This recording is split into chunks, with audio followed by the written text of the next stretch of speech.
Hey home brewers, I hope you're having a great day. I'm Steven. This is of course Northwest Small Batch Brewing. And I want to talk today about, again I should say, I want to talk to you again about no-chill beer. So most of you have been, if you've been watching my videos, you know that I do a no-chill because I have old pipes in my house. I have a very small house, so I don't have a lot of space for a lot of equipment. So adding a giant, coil wort chiller, I'd have to find, find somewhere to store it. I've got a frog in my throat. I just have never used a wort chiller. It's just something I just don't want to do. And it's just like one step I just don't want to deal with. And I'm never in a rush. I've always taken the philosophy that brewing beer should be patient. It takes time for it to completely ferment. You don't want to rush that. You don't want to rush basically any of the process. And so I'm never in that huge a hurry. Like the beer will be done when it's done, And if that means that I'm out of beer and I really want one, I might need to go to the store and try a beer from the store from one of my favorite breweries, that I don't get to drink as often because I'm making so much beer. So I'm okay with that. So when I first started, like YouTube channel and brewing, what I was doing was just, I have a lid that fits on my electric kettle that has a seal and a spot for a bung and an airlock. And so I would finish my boil. I would let the wort cool down to about 170 degrees Fahrenheit. I'd put the lid on, clamp it, put on the airlock. Technically I could ferment in the thing. I never have because then you're going to be using your brewing vessel to ferment and then you can't make any other kind of beer. But anyway, so the problem is that, there's a couple problems. One is that, I would leave it overnight. The whole point was I'd leave it overnight, but it was sealed up, so it was never an issue to get an infection or anything.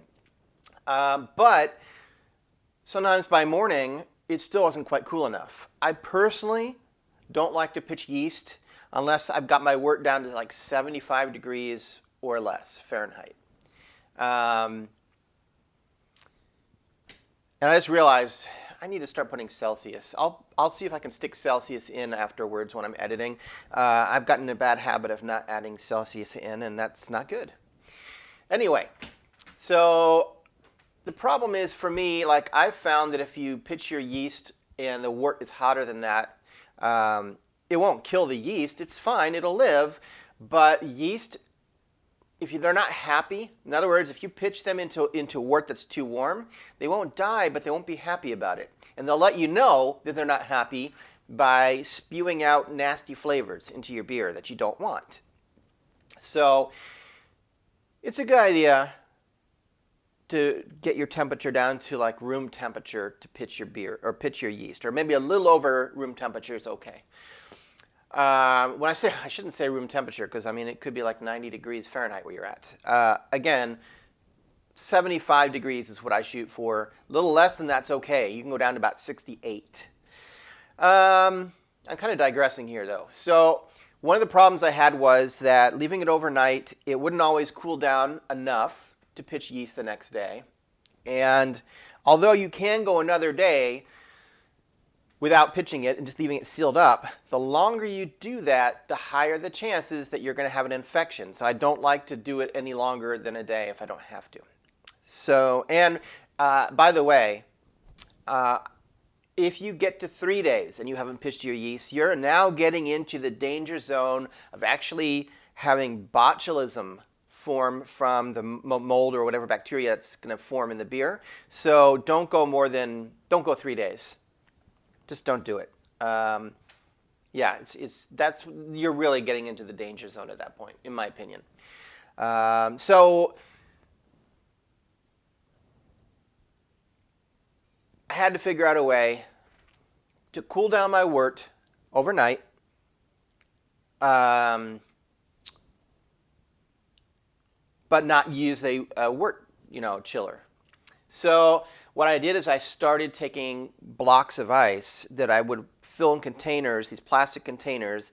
I think I did 4 cups in each one, so like a quarter of a gallon in each one.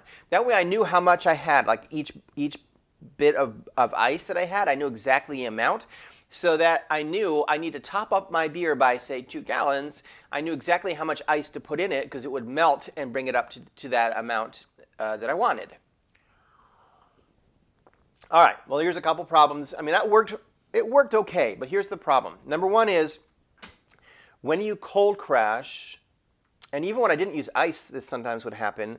If you seal up the container and put the airlock, there's going to be a change in pressure as it cools, and it will actually suck the sanitizer solution or whatever you're using in your airlock down into your brew.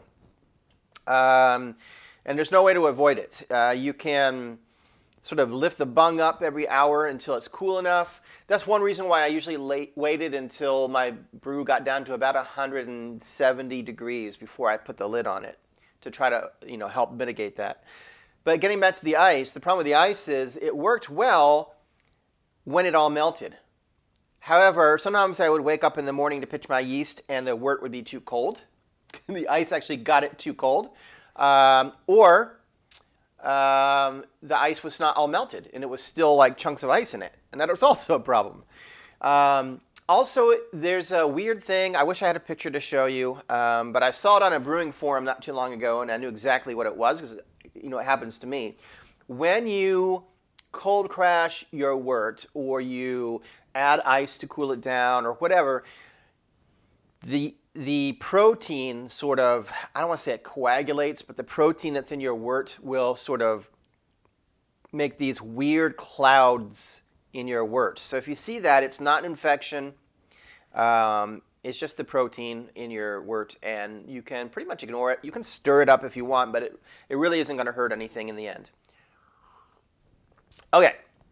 So that was the second method I had been using for a while by putting, measuring out the water and freezing it, and that worked okay, but except for those problems. And then, of course, there's the fact that you have to plan ahead.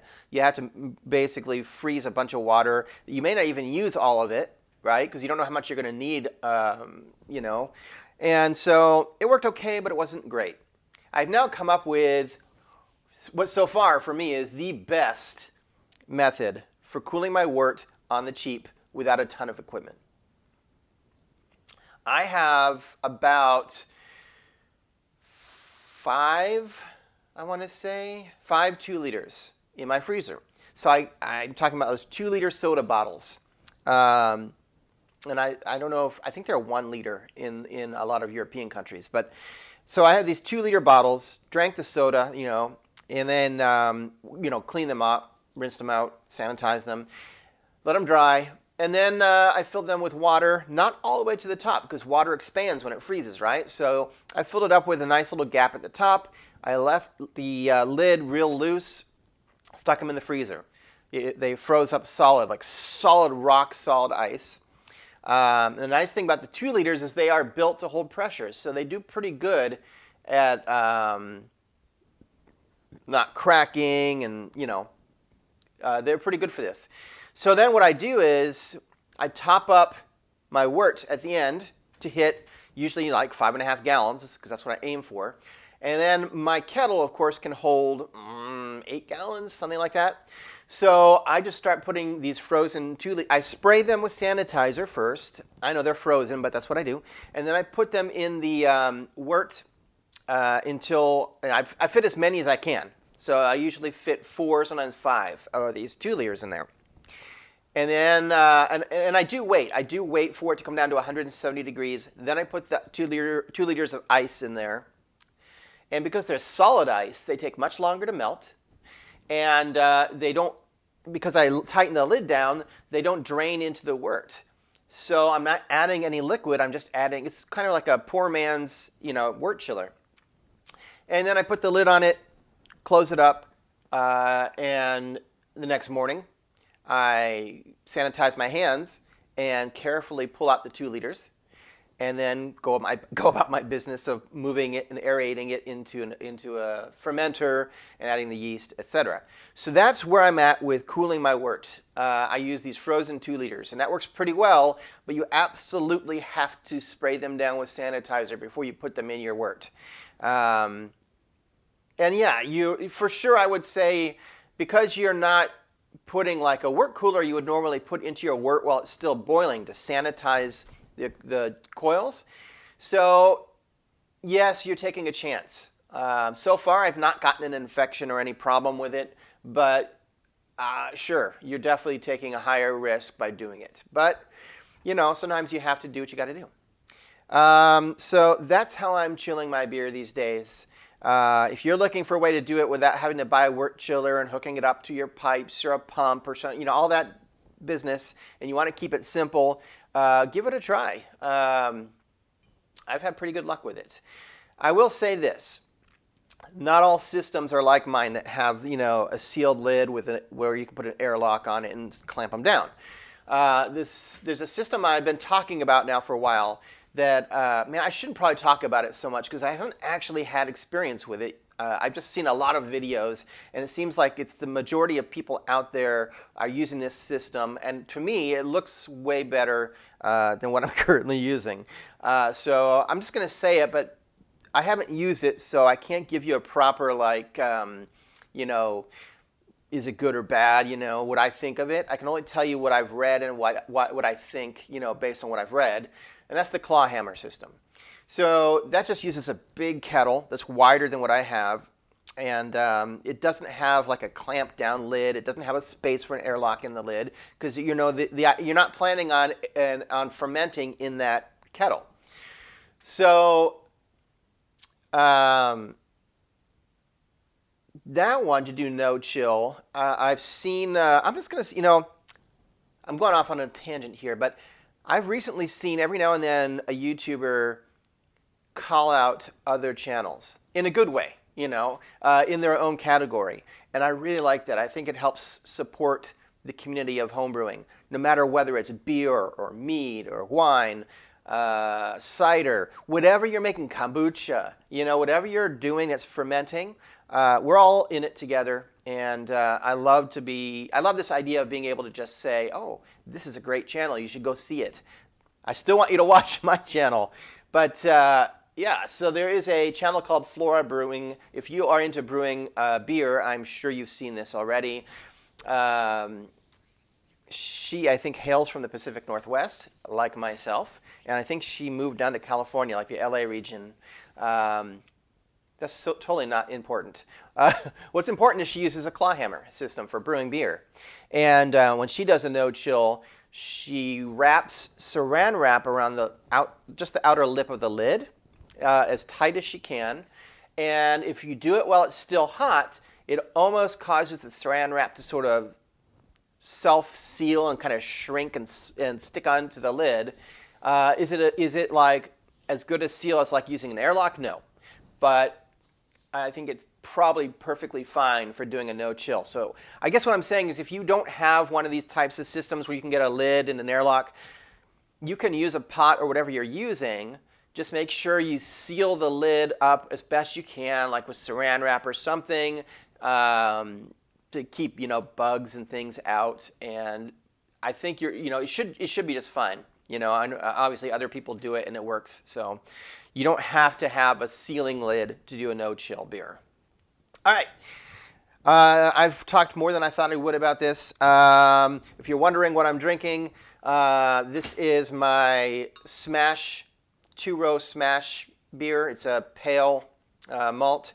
I just posted a video not long ago on the full brew day, so I will put a link in the top left corner for that.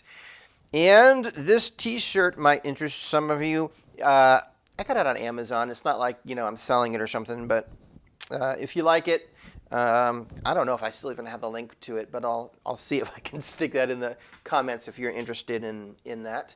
Otherwise, stay tuned every week. Hit the like button, the thumbs up like, you know, hit the subscribe button. Always helps my channel. And Hey, you know what? Check out other channels too. Spread the love. Make sure, you know, everybody who's doing home brewing and is putting content out there, it takes time and effort. You know, I mean, I could be just making beer for myself and not doing the YouTube thing at all. You know, I don't make any money off of this. So it's certainly not because I'm making some, you know, monetary incentive or something. And most, if not all, the channels out there are similar. That, you know, they're probably not making a lot of money. So if you find a channel you like, check it out, subscribe. Nothing helps more than hitting the subscribe button and the like button to help that channel out. So cheers, and I'll see you in a week. Bye for now.